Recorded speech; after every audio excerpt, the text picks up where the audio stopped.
Hi, you are back with the Doc and Doc Show. This is Dr. Judith Curts, and I'm here with Dr. Greg Jenkins and Alicia Dukoff, who is our therapist today, talking to us. If you have any questions for Alicia, she's giving us so much information. Call us at 298-5487, and we'd love to talk with you. And we are so excited about all of our guests. We get the coolest guests on the show, and we're going to enjoy Alicia today, and I'll tell you a little more. Next week, we have Dr. Courtney Pouchet, and she is an OBGYN in town who does labiaplasty, and she does vaginal rejuvenation, does the O shot, the G shot, you name it, she does it. So she is a wonderful person, so we're excited to have her on next week. And I want to get back to Alicia because she's going to tell us how to get out of that negative thinking and get the positive thinking. Welcome back, Alicia. Thank you. So this is where I was saying earlier to Dr. Jenkins that he's going to plug into this a little bit more from the scientific perspective. We have a left and a right side of our brains. How I view them is like the left side is very much like a chess player. He's the scientist. He's the lawyer. He's very logical. He's rational. He's pragmatic. That would be Dr. Jenkins. Right. Pragmatic. The left side of our brain, guys. So that is it. It's a real scientist. And it's like, show me before I believe something. It needs to see the evidence in front of it. It's very linear in how it thinks. And it's what allows us to do great schoolwork. It's what allows us to be professionals in the world, and be those lawyers and be the doctors and all of that. And then there's a right side of our brain. And the right side of our brain is all creativity. It's all imagination. He is a watercolorer. He's a painter. And he's not linear at all. He's multidimensional. He floats around the room, okay? In this country specifically, we are actually taught from a very early age that the left side of our brain is the more predominant and the more successful in the world. That's the one they push forward. So when you're a little kid and you're daydreaming in school, stop daydreaming, do your work. What's the first thing to be cut from the budgets? Art, music, right? Yes. So we are taught inherently, without it being actually told to us, that the right side of our brain is less valuable, really. And when somebody says, I want to be an artist, you're like, yeah, good luck with that, have fun, right? Yeah. Okay, but what's your real job, right?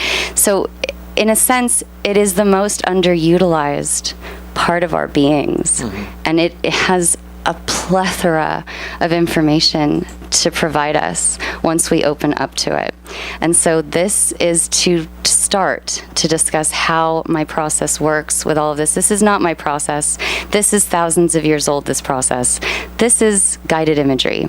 This is using metaphor through images that you create inside yourself in order to understand on a symbolic level, deeper principles about who you are and where you are and what you want.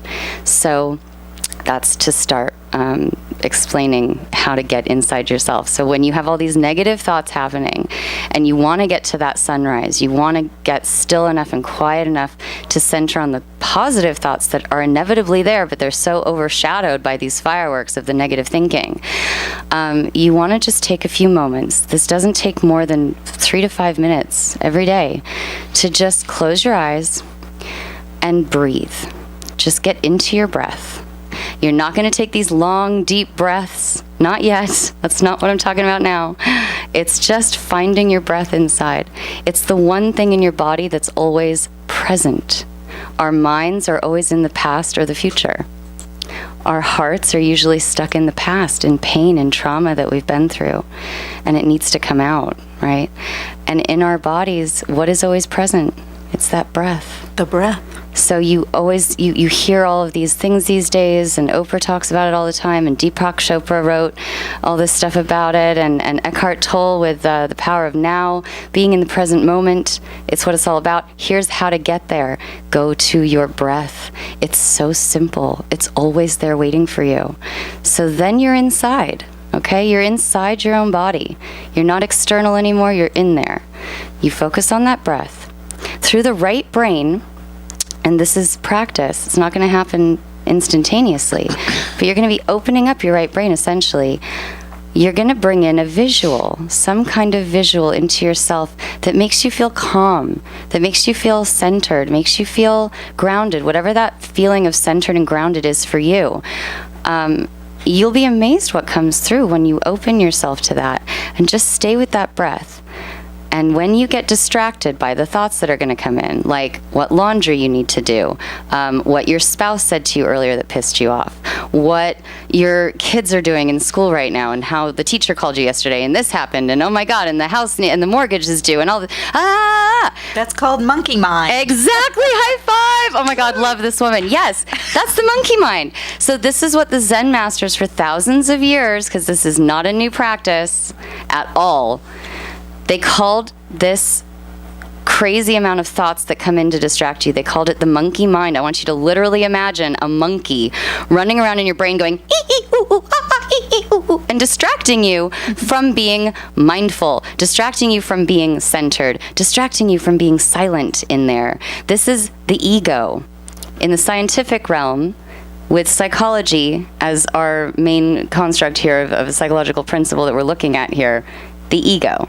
Okay, this is what Sigmund Freud was discussing with the ego being that part of you in your mind that's actually supposed to be holding all of this information that will either distract you from being in the present, he wasn't saying it in these terms, or allow you to lift it. Yeah. You're lifting a veil when you get rid of the ego. You're putting it in the corner with a lollipop and saying, see you in a little while, kid.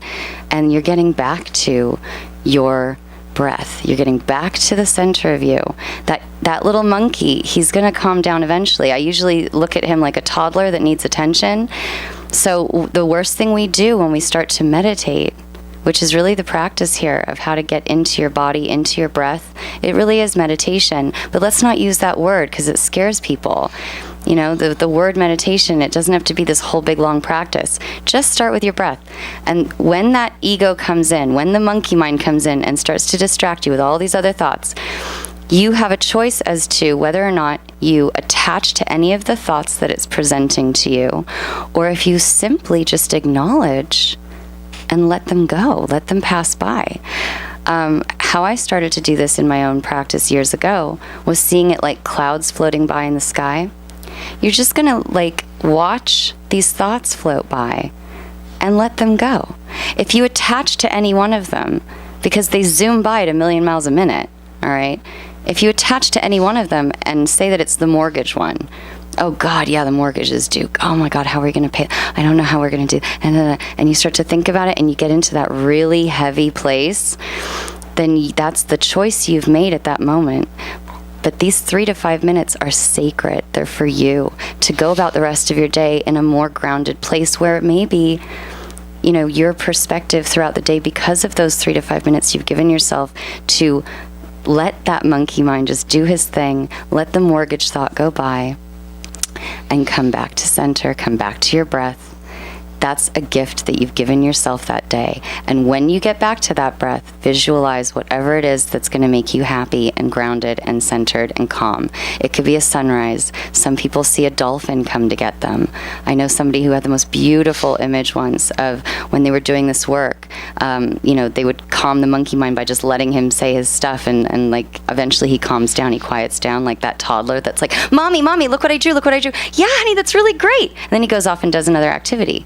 But if you ignore it, it gets bigger, right? He's just going to try harder to get your attention. He's going to take a can and throw it at your head, being like, mommy, look at me, right? Like any kind of negative attention is better than no attention for a child. So the monkey mind's the same. He's going to try to get you no matter what you do as far as like ignoring him. Don't ignore him. Just allow the thought to come in, allow it to drift by, and let it go. And the person that I'm talking about right now who had this amazing visual of this dolphin, every time she let the monkey mind go, and the thoughts would eventually dissipate, she would come back to her breath, and automatically she'd end up in this like lagoon with a dolphin. And it was that centered, quiet place. Do you think you can do this in couples work? And I'll tell you, I've heard many times, I'm sure you have too, he makes me feel this way, or she makes me. I mean, nobody makes you. Right. So when you go back to that process, what happens? You don't get made, you get a choice. Right, exactly. So this is about autonomy. That's really the word that we want to use. That's my word this year is autonomy. Yeah, my word last year was authenticity. I have a word every year. Yeah. It's like a mantra. Yeah, I love it. Yeah, so last year was authenticity. What is it to be my authentic self? Who am I, right? So the whole year was about that. This year it's about autonomy. Really what that means is you are your own being. You have your, as I said earlier, that little microcosm of a universe that you are. You have all the power in the universe inside of you to be anything and everything you want at every moment of the day. And we run 1,000,000 miles a minute because the external environment is completely chaotic and can easily take us under, in its undertow. So we have to be mindful to get into that place of realizing nobody makes us feel anyway. We make ourselves feel however we're going to feel because it's our choice. And what is choice? It's autonomy. You have to know, just starting off in the shower every morning, you have a choice about those negative or positive thoughts. Which ones are going to make or break your day right now? And the good news is, if you decide the negative thoughts are the thing in that moment, you're going to take them with you. Yeah, you can take it with you. But you know what? You have another choice. You have another chance. You have a chance every moment of the day because every moment that we're living and breathing is a gift. Every moment that we're living and breathing is a blessing that we can make or break whatever we want of what we call this life for ourselves. And so you can get out of the shower and be in that negative place, but then you're brushing your teeth and you can start all over again in your process. Just get into your breathing. Look at yourself in the mirror. You know, this is part of solution focused therapy is using those and also cognitive behavioral therapy, using those positive affirmations for yourself on a daily basis. You're brushing your teeth, look in your mirror. I am beautiful. I am strong. I am going to have a great day today. Look at my teeth. They right? look great today. Yeah, you're just glistening out of the shower. Look at the glow on your body. You're so beautiful. Your eyes are sparkling. You know, this is all true when you start to look at yourself with that love in your eyes that we are all lacking. No wonder we're not happy. How many people really spend any moment of the day loving themselves? And that love, that self-love, that's really what we're all doing here, guys, because you can't give it out until you receive it yourself. And it's that old saying that we all know so well, and it's so cliche, and it's so annoying because it's so true, which is you can't fully love anything else till you love yourself. This is self-love. This is the practice of self-love. If you're wondering at this point why I go on and on and on about the breath and meditation and what's the point of all of this, it's so that you can come inside and love yourself. And if someone treats you poorly, you can say, wow, they have really bad taste, don't they? Because right? I'm amazing. I don't know. Well, one of my favorite expressions actually comes from AA, I believe. I think they have wonderful expressions. They do. I think it's a fantastic organization with the 12 steps. I think if the world employed the 12 steps as stringently as they do, we'd be in a much different kind of world, let me tell you. But one of the great sayings, I think it comes from them, is what you think of me is none of my business. I love that. What you think of me is none of my business.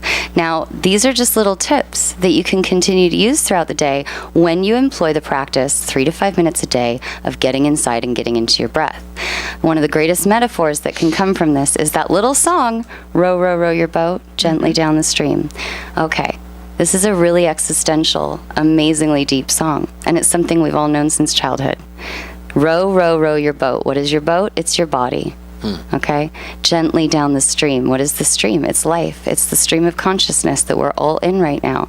Whether you employ any kind of metaphysical or scientific approaches to what consciousness is, doesn't matter. There's a stream we're all in that's called life. And we're rowing our boat, our body, down this stream, merrily, merrily, merrily, merrily, happy.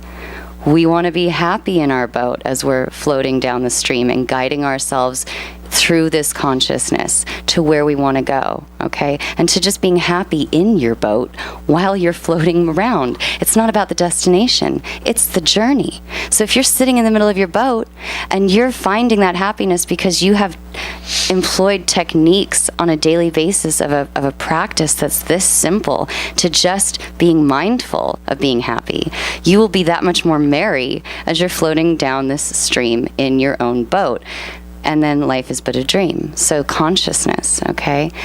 It's all different levels of a dream that you're creating. And you're in charge of your own. You know, I'd like to maybe stick in there for a second. You know, you were talking earlier about the left brain, right brain, and when I used to give lectures on longevity, why people live a long time, basically, when I had my office down in Beverly Hills, one of the things was, to stay busy, stay happy, and find a hobby. So they're talking now about how if you want to age better, to make your mind not lose your mind, not get senile, is to do things like learn a new language, the opposite side of the brain that we're used to. To learn learn how to do a new dance, the opposite side of the brain you're used to. Yeah. And now with your research and discussion, what you're doing is that you're telling us to learn that earlier.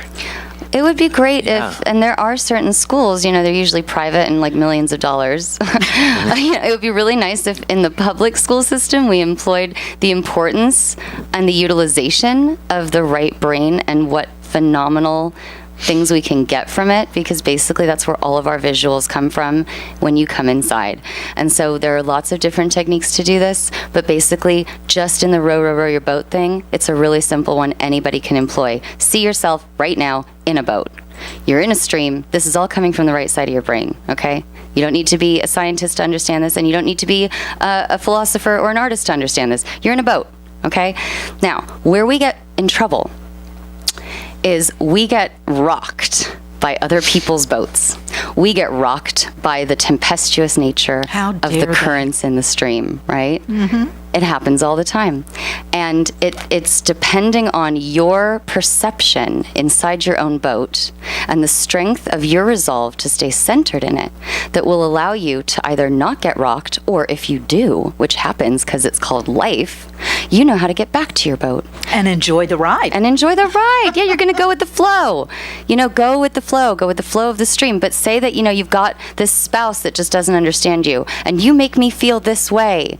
And, just being so unhappy in yourself because you haven't really come home to who you are and what makes you happy, not externally, but internally. Stop looking external. Stop looking outside your own boat for that happiness. So nobody can make you feel. Right. You're in charge. Yes. Autonomy. Yes, autonomy. And I'll tell you something else. Even when you achieve this, it's a never-ending journey. You're not just going to be achieving that moment of, oh, good, I'm not looking external anymore. I'm internal. I'm in my boat. I love myself. I've got a straight, good core. No, the next moment, some huge wave might come by, knock you out of your boat. As it always and you're like, does. damn it, I just got back in there. Like, what am I doing? And so you have to swim back. But I'll tell you something. Every time you do, every time you are mindful of coming back to center, that center gets stronger. Your core gets stronger. Your heart gets stronger and bigger and more resolved in the quest to be you, to be autonomous. Accepting what is and not blaming all around and feeling like a victim. Exactly. Yeah. Because the bad mood we get in, that's because of us. It's not because of your external environment. This really great story happened to me. It's a 2-minute story. It was like this moment of being on the road. I had road rage that day. I didn't want to be out. I was tired. I was cranky. I hadn't had my coffee yet. Not you. Oh, yes, not me. Not the Zen master here sitting on the mountain, like humming. Yeah, right. No, it's called life. It happens. And you are driving, and I'm like, blah, I just don't want to be out. And I was stopped at a red light, and all of a sudden I heard these kids from the car down the way start to scream, I love you, I love you, I love you. I'm looking around, I'm like, who the hell are these kids talking to? What's going on here? And I was irritated at first, but then they kept saying it really loud. I think they were just having fun with their friends. And all of a sudden, everything stopped. My mood completely changed. And I fed that into myself and realized this love that was coming into me was also my choice.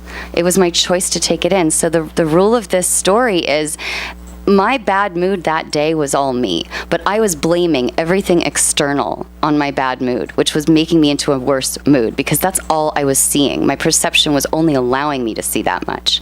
When you can actually stop and change that and shift your attention to inside and allow that love in, that's what you're going to see. And I encourage everyone to do that right now.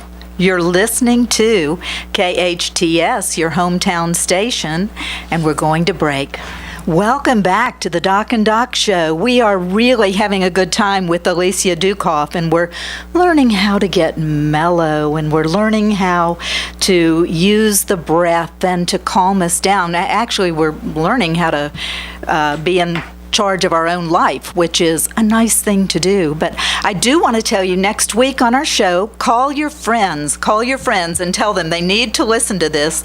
Dr. Courtney Pouchet is going to be on. She's an OBGYN in town, wonderful woman, and she's going to talk about cutting edge stuff. She's going to talk about labiaplasty, vaginal rejuvenation, the O shot, the G shot, and all those wonderful things. A new world for women. Men had the Viagra, and now, hey, women are rocking with all this. So Dr. Pouchet is going to tell us this next week. So call your friends. And Alicia, love having you, and tell us. It's been awesome. I love bring it home. Tell us how we integrate all of this into our lives and relationships. So it's really funny when you think about everything that I just touched on. They're really big concepts. I mean, self-love is nothing. It's not a little thing. Mindfulness, getting inside yourself. It's the practice itself, and it's a journey, and it takes a long time. But stick with it, and it works. But then what's funny about that is somebody's going, "Oh yeah, I love everything you just said, but my husband's coming home at 5:00 tonight, and I can't stand him most of the time." He's always been a jerk. Like he's just what do I do? Yeah, we hate him too. I try to be What do nice I to do? him. Help me, right? Yeah. So What do you do? right. So unless I'm seeing you once a week for therapy and having both of you in for couples work as well, what I can give you just right off the bat is probably one of the greatest gifts you'll ever work on in yourself. That core that I was talking about earlier is in the center of your stomach. And I want you to just visualize a sun there. And that sun is going to be your saving grace. It's your new home to get into and let all of that tension, all of that anger, all of that resentment, I want you to breathe it down into that sun and watch as it actually dissipates. Your core is incredibly strong. When people work out at the gym, that's what they use to work out. Because what people tell you at the gym is if you strengthen your core, it's going to strengthen the rest of you to be able to support yourself. It's the same spiritually and emotionally as well. So, and we're not even touching on spiritual concepts here. This is just inside of your body. So use your right brain to visualize that sun and feel the warmth of it grow as you put your breath into it. So any of that tension that follows you around during the day, any moment that somebody ticks you off, any moment that you feel really bad about yourself, just take that feeling through your breath and breathe it down into that sun and relax all your muscles in that area and visualize the sun glowing and brightening and allowing all of that stress to alleviate.